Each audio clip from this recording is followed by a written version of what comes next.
सकाळचा प्रोटीनयुक्त नाश्ता तयार करण्यासाठी तेल गरम केलं। तेलामध्ये अर्धा चमचा जिरे, मोहरी, बारीक कट करून घेतलेला कांदा, लसणाचे काप घालून छान यांना फ्राय होऊ द्यायचं।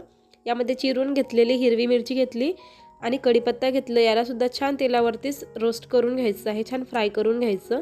आता यामध्ये बारीक कट केलेला टोमॅटो वापरायचा। टोमॅटो सॉफ्ट होईपर्यंत शिजू द्यायचं। आता यामध्ये मसाले टाकूयात। त्यामध्ये चवीनुसार मीठ घालायचं, थोडीशी हळद, लाल तिखट आणि हे सर्व व्यवस्थित एकजीव करून घ्यायचं।